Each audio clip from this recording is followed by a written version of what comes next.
ہے، درود پڑھنے والا جنت کا منتظر ہے۔ لیکن اے اللہ کے بندے، روزے دار، روزہ رکھنے والے، تو کتنا خوش نصیب ہے کہ جنت تیری منتظر ہے، جنت تیرا راستہ دیکھ رہی ہے۔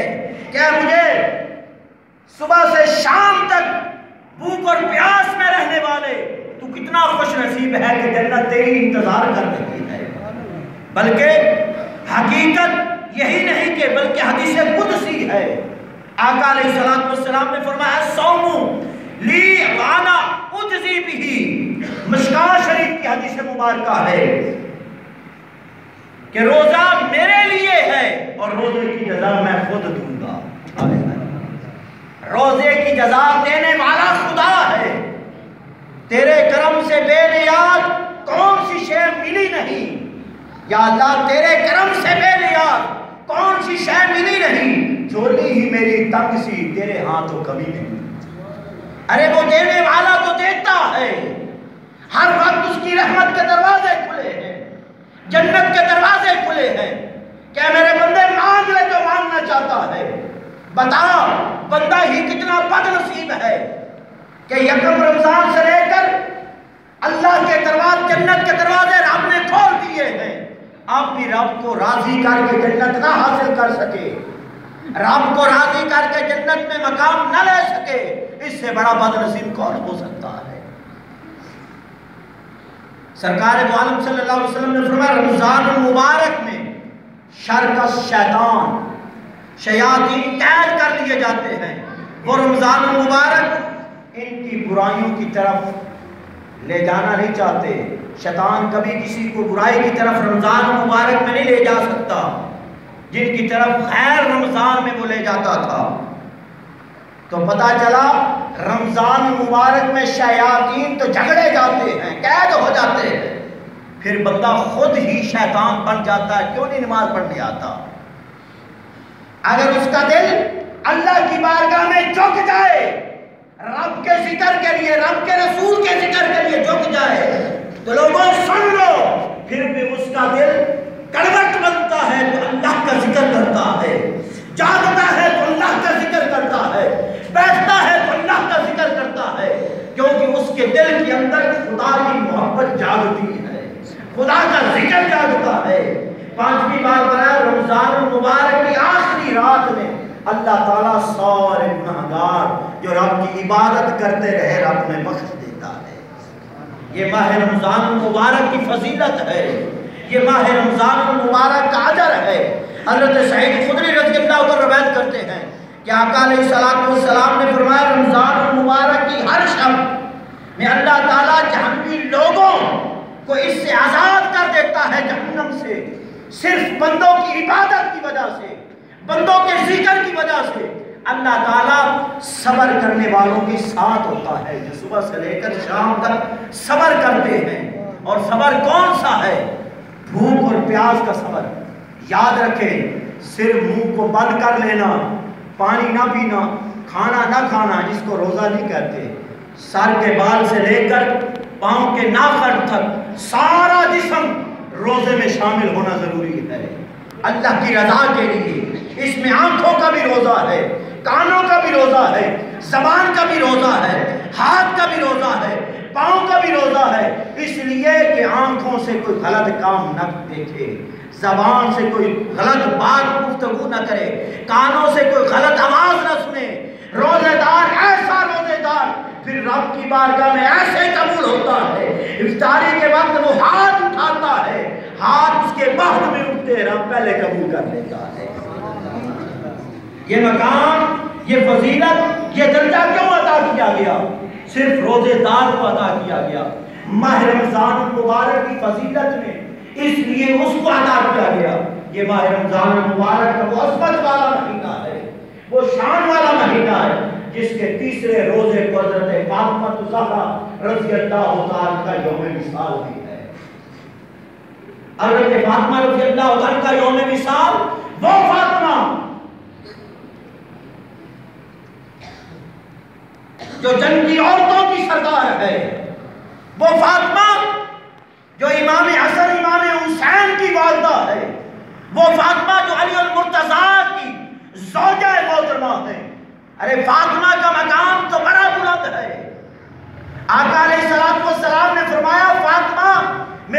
کاغذ کا ٹکڑا ہے۔ حضرت فاطمہ زہرا رضی اللہ عنہ کا مقام دیکھیے، پھر اتنا مقام ہونے کے باوجود، جنتی عورتوں کی سردار کا لقب ملنے کے باوجود، امام علی مقام امام حسن امام حسین کی والدہ ہے، تاجدار مدینہ صلی اللہ علیہ وسلم کی لخت جگر ہے، ساری رات اللہ کی عبادت کرنے والی، ساری رات اللہ کا قرآن پڑھنے والی، سارے سجدے میں رکھا، صبح کا وقت ہوا، سارے سجدے سے اٹھایا، رب کی بارگاہ میں عرض کی مولا اتنی لمبی رات بنا کہ فاطمہ رج کے تیری عبادت کر سکے۔ ارے ساری رات رب کا قرآن پڑھنے والی، ساری رات رب کی عبادت کرنے والی، اس کی بارگاہ میں جھکنے والی فاطمہ، حضرت فاطمہ رضی اللہ عنہ کا مقام کیا ہے؟ ارے کفار کی بچیوں نے دعوت کی، حضرت عائشہ صدیقہ رضی اللہ تعالیٰ عنہ حضور کی بارگاہ میں حاضر خدمت ہوئی، عرض کی یا رسول اللہ کفار کی بچیوں نے فاطمہ کو دعوت پہ بلایا ہے، آپ حکم کریں۔ میرے آقا نے فرمایا بھیج دینا۔ اب مقام فاطمہ دیکھیے، حضور کی لخت جگر کا مقام دیکھیے، ادھر کفار کی بچیوں کو سمجھایا جا رہا تھا، ابو جہل نے سب کو سمجھایا کہ جب فاطمہ آئے تو ادب کے لیے کوئی بھی کھڑی نہ ہو۔ ادھر حضرت فاطمہ کو تیار کیا جا رہا ہے، اور بدن پہ وہ چادر ہے جس کو 33 ٹانکے لگے ہوئے۔ آج ہمارا قمیض پھٹ جائے ہم پانا دوبارہ نہیں کرتے، ہمیں دوستوں میں شرم آتی ہے، برادری میں شرم آتی ہے، عزیز و اقارب میں شرم آتی ہے۔ ماہ رمضان مبارک کی برکتوں کو حاصل کرنے والوں سن لو، اسی ماہ رمضان کے تیسرے روزے کو آپ کا وصال ہوا ہے، 33 ٹانکے چادر کو لگے ہوئے ہیں، اوپر چادر ڈالی جا رہی ہے، اور آقا علیہ السلام کا پسینہ اسے خوشبو بنا کر فاطمہ زہرا کے اوپر لگائے گا۔ ادھر جبریل حاضر خدمت ہے، رب کی بارگاہ میں عرض کرتے ہیں مولا آج تو تیرے محبوب کی لخت جگر جا رہی ہے، کفار کی بچیوں نے دعوت کی ہے، ابو جہل یہ سمجھا رہا ہے جب فاطمہ آئے تو ادب کے لیے کوئی کھڑا نہ ہو۔ مولا فاطمہ تو وہ ہے جس کے گھر کوئی فرشتہ بھی بغیر اجازت سے داخل نہیں ہوتا، ارے جس کے ادب کے لیے تیرے نورانی فرشتے کھڑے ہو جاتے ہیں۔ اللہ نے فرمایا جبریل تو کیا کر رہا ہے؟ ہر فرشتے کی ڈپٹی لگا دے، جب میرے محبوب کی لخت جگر اس مجلس میں جائے تو ساروں کے کانوں سے پکڑ کے کھڑا کر دینا۔ ادھر فاطمہ زہرا گئی، ادھر بادشاہوں کی بیٹیاں بیٹھی ہیں، حضرت فاطمہ زہرا رضی اللہ عنہ نے جب قدم رکھا ساری ادب سے کھڑی ہو گئی،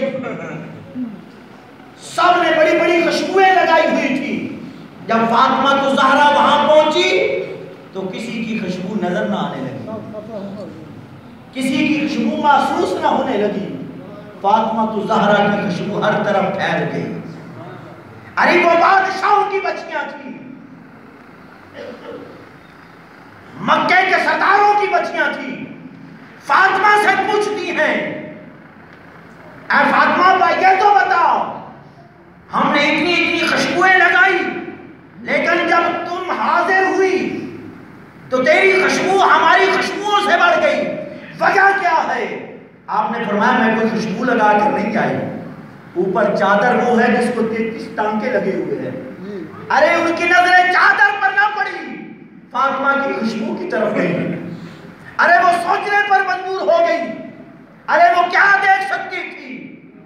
وہ فاطمہ جو حضور علیہ السلام کی لخت جگر ہے، وہ فاطمہ جو جنتی عورتوں کی سردار ہے، وہ فاطمہ جس کے سر سے دوپٹہ تھوڑا سا ہٹ جائے، ایک بال ننگا ہو جائے تو صبح کا سورج طلوع نہیں ہوتا، وہ فاطمہ جب اس مجمع میں پہنچی کسی کی نظر چادر پہ نہ پڑی، خوشبو پہ پڑی کہ فاطمہ یہ خوشبو کون سی لگا کر آئی ہے؟ ہم نے اتنی مہنگی خوشبوئیں خریدی لیکن ہماری تو خوشبو محسوس نہیں ہو رہی، تو کون سی خوشبو لگا کر آئی ہے؟ حضرت فاطمہ نے کہا میں نے تو ایسی کوئی خوشبو نہیں لگائی۔ انہوں نے کہا پھر خوشبو آ کہاں سے رہی ہے؟ فرمایا یہ تو میرے ابا حضور کا پسینہ ہے۔ ارے جس کے پسینے میں اتنی خوشبو ہے، اے درود پڑھنے والوں، اے درود سے محبت کرنے والوں، جس کو درود سے عشق ہو جائے، نبی کی ذات سے محبت ہو جائے، ہر لمحہ ہر وقت نبی کی ذات پہ درود پڑھنے والا، اسے ہی یہ خوشخبری ملے گی کہ قبر میں حضور کا دیدار ہوگا اور خوشبو سے تیری قبر مہک اٹھے گی۔ ارے جب فاطمہ الزہرا نے فرمایا کہ میرے ابا کا پسینہ ہے، یہ پسینہ مبارک لگا ہے، تو ساری قدموں میں گری تو مسلمان ہو گئی۔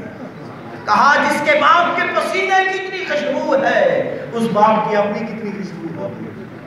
ارے یہ تو فاطمہ الزہرا کا مقام ہے، یہ تو درجہ ہے، یہ فضیلت ہے جو اللہ تعالیٰ نے عطا کی ہے۔ لوگوں اس ماہ رمضان المبارک میں نیکیوں کی سیل لگی ہوئی ہے، آوازیں آ رہی کہ میرے بندوں سیل لگی ہوئی ہے، آ جاؤ نیکیاں حاصل کر لو۔ اگر آج ہمیں دکانوں پہ سیلیں نظر آئیں تو ہم دوڑ کے جاتے ہیں کہ 100 روپے کی چیز 50 میں مل رہی ہے، جلدی خرید لیں۔ ارے یہ تو یکم رمضان سے لے کر عید کے چاند نظر آنے تک خدا کی طرف سے سیل لگی ہوئی ہے کہ میرے بندے آ جا، آ جا، نفل پڑے گا تو فرضوں کا ثواب دوں گا، اگر فرض پڑے گا تو 70 فرضوں کا ثواب دوں گا۔ بتا اس خالق کائنات کی طرف سے جو سیل لگی ہے یہ دنیا کی ساری سیلوں سے افضل ہے، یہ بڑی فضیلت والی سیل ہے۔ ارے اس سیل کو حاصل کریں گے تو جنت میں بھی مقام حاصل کریں گے، قبر میں بھی مقام حاصل کریں گے۔ تو اس کی بارگاہ میں دعا کرتا ہوں کہ خلاق عالم مجھے اور آپ کو ماہ رمضان المبارک کی برکتیں لوٹنے کی توفیق عطا فرمائے، ماہ رمضان المبارک کا ادب کرنے کی توفیق عطا فرمائے اور اس میں زیادہ سے زیادہ عبادت کرنے کی توفیق عطا فرمائے۔ ارے اللہ تبارک و تعالیٰ نے ماہ رمضان المبارک کا روزہ فرض کیا ہے، جیسے روزے کو فرض کیا ہے، اور رات کو نفلی تراویح وہ عبادت ہے۔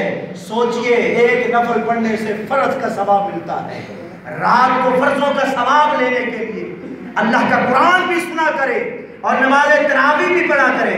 اور یہ سب سے بڑی خوش نصیبی ہے کہ ادھر بھی اللہ کا قرآن پڑھا جا رہا ہے اور بچیوں کے مدرسے میں بھی اللہ کا قرآن پڑھا جا رہا ہے۔ نماز تراویح میں وہاں بھی قرآن ختم ہوگا، تو آپ بھی کوشش کیا کریں اور اپنے گھر والوں کو بھی اللہ کا قرآن، اللہ کے قرآن کی تلاوت سننے کے لیے بھیجا کریں، خود لے کر آیا کریں۔ ارے نیکی کے لیے اگر قدم اٹھائیں گے تو اللہ کے فرشتے تمہارے قدموں کے نیچے اپنے پر بچھا دیں گے۔ کتنا مقام ہے، کتنی فضیلت ہے۔ اللہ تبارک و تعالی ہم سب کو ایسی فضیلتیں لوٹنے کی توفیق عطا فرمائے۔